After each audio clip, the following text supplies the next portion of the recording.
Hey folks, how's it going? Hope everybody's doing good. I'm back home from Nashville. As you can see, Oliver's pretty happy to see me.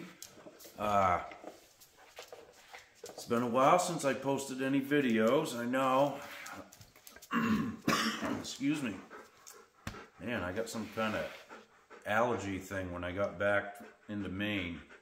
Apologize for the congestion and the coughing at times. Please bear with me, but we had a wonderful time in Nashville. We really did. Just a cool place, a lot of cool people, great music, great musicians. The food is, bar none, some of the best I've ever had in my life. Just a great experience all the way around, you know. So if you ever get a chance to go there and you're thinking about maybe planning a vacation based around music and guitar shopping or whatever, I recommend it. It's really fun. We went with our neighbors. My friend TJ, he's in some of the videos. You'll see him jamming and, you know, some of the jams we did. He's in those videos, I meant to say. But he plays guitar and collects and stuff too, so it was fun to have somebody there, you know, that played and was into the same thing that I was. And our wives are really good friends too, so they had a fun time as well. You know, there's a lot of shopping. Like I said, the cuisine there is unmatched. You'll never see it all in a week. You just won't. It's too much. Broadway, it's just a strip, both sides of the street, honky-tonks. There's neon signs, and some of them are 3 stories high. There's bands on every floor, different bands, and this starts at 10 in the morning and goes to 3 in the morning. So you will see multiple lineups just in one club during the day. It's crazy how many musicians go through that place in a day, but also really cool. So, you know, if you're not into country music, it's not a big deal. There's you know, both ends of the spectrum, the whole spectrum, I should say.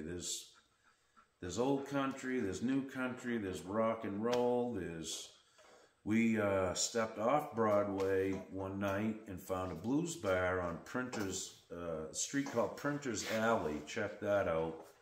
The bar was called the Bourbon Street Boogie and Blues Bar. Blues and Boogie Bar, something like that. You can't miss it. Really cool place, just a great vibe. We went there 2 nights and saw a band called Juju Winfield and the League. They had a different lineup both nights, which was really cool and equally as epic. These guys are great players. I got to meet them, hang out with them. Juju is the drummer in the band. He also sings, and just a really cool guy. And, you know, they took the time to chat with us, and we had a lot of laughs with those guys, and they're a really fun band to watch. They interact with the crowd, and it's just fun. And so thanks to you, Juju, and all the guys for taking the time, you know, to hang out with us. That was really nice of you, and we really appreciated that. There's some videos on this channel that I posted of those guys playing too. Really great shows, both nights.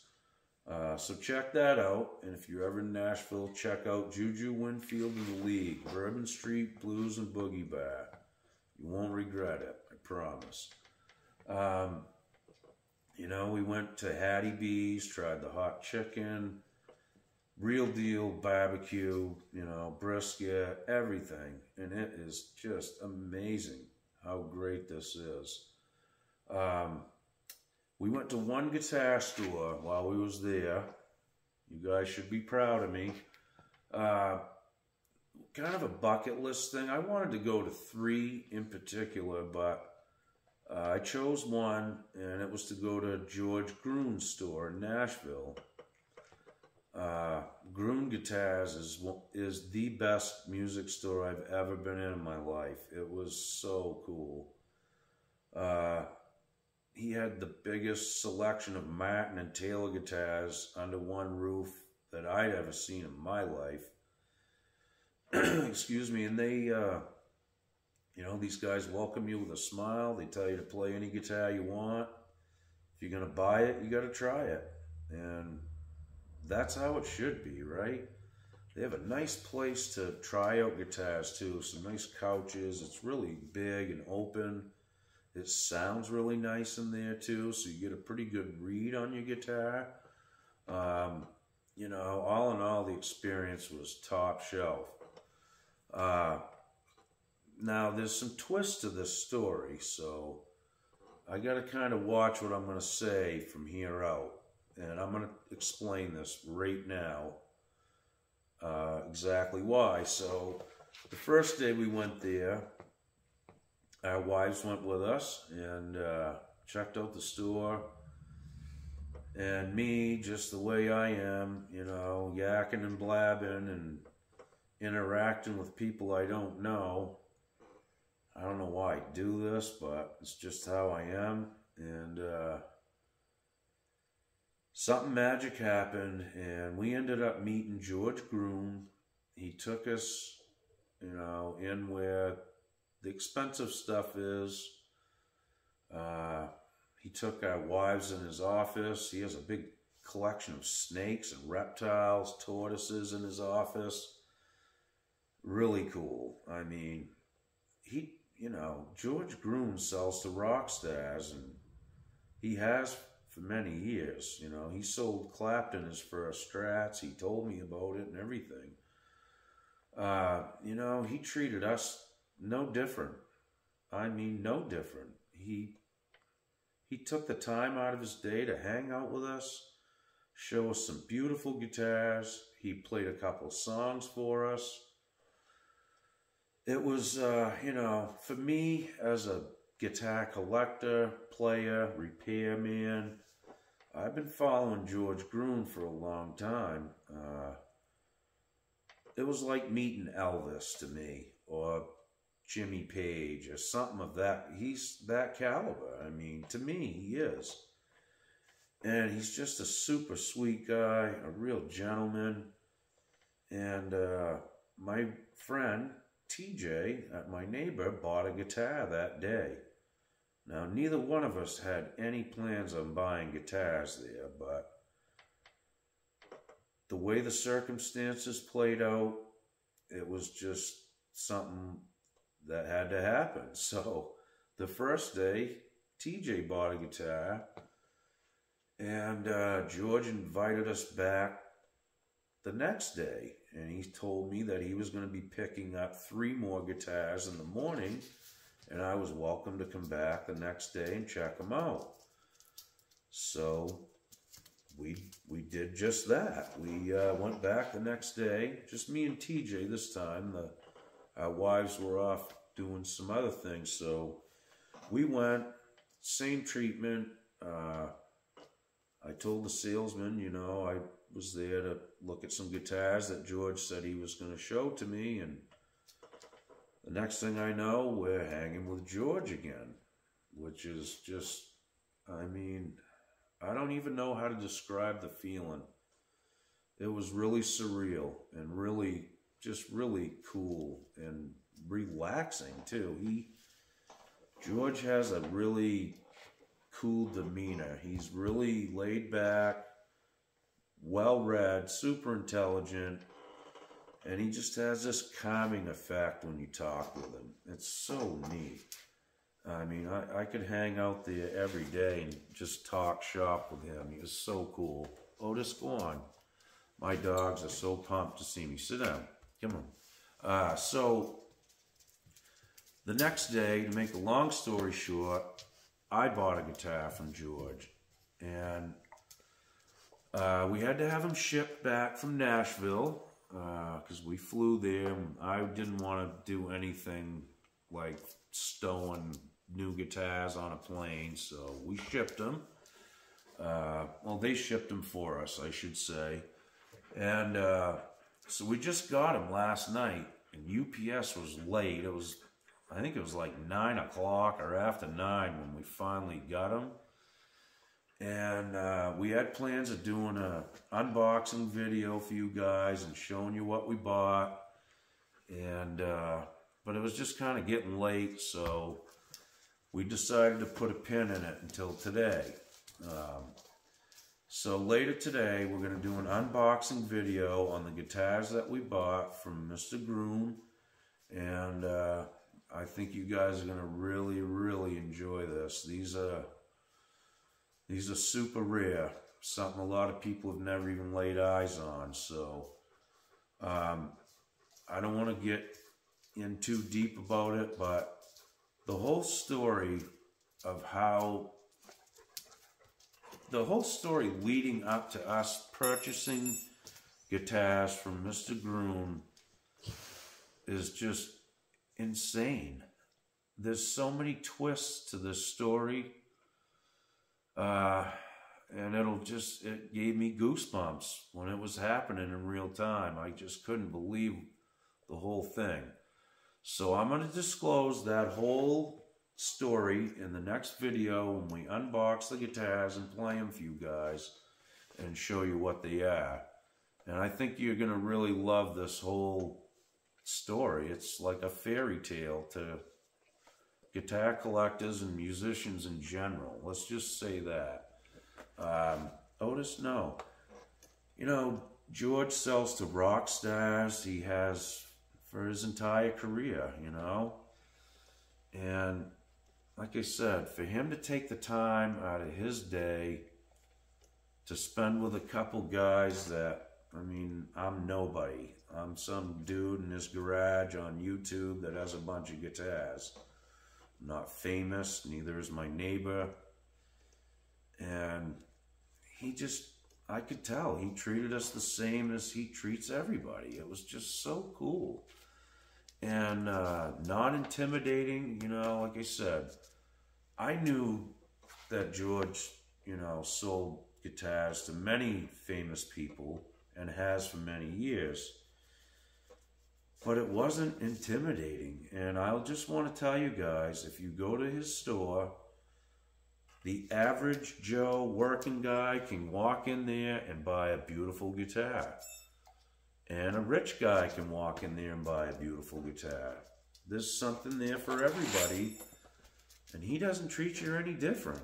And, you know, that's just, you could just tell how sincere and how real this guy was. It was just amazing. My bucket list was almost emptied at that store. I got to play some pre-war Martin acoustics, a couple D18s, some triple O's. It was amazing. I've never seen a pre-war Martin guitar in my life, let alone, you know, 8 or 10 of them hanging in front of me. Some of these had price tags over $150,000. I didn't even get nervous. It was just how this went. I played them. The two D18s I played almost melted me and left me in a puddle on the floor.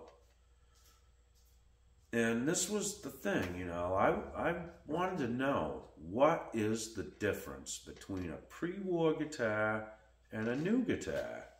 Because I own some really nice acoustics that sound, to my ears, you know, as good as it gets. Is a pre-war Martin better?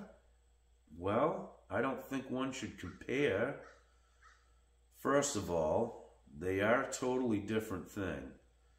And this is the best way I think I can describe how it really is in layman's terms, okay? So bear with me.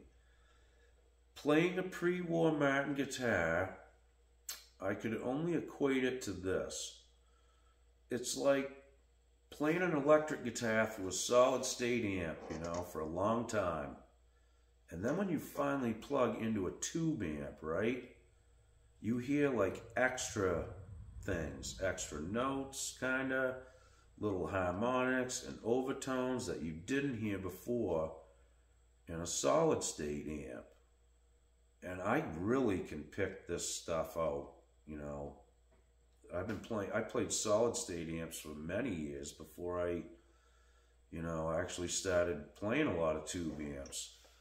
I started out with a tube amp, and that blew, and I ended up going solid state because of the tube things and just the dependency of having a solid state. It never let me down and so on, but I could always hear that difference that I could never get with the tube amp and all these little extra things that you hear. And that's what it's like when you play a pre-war Martin guitar. I heard extra things when I strummed it, and it almost rattled my whole rib cage just from vibration.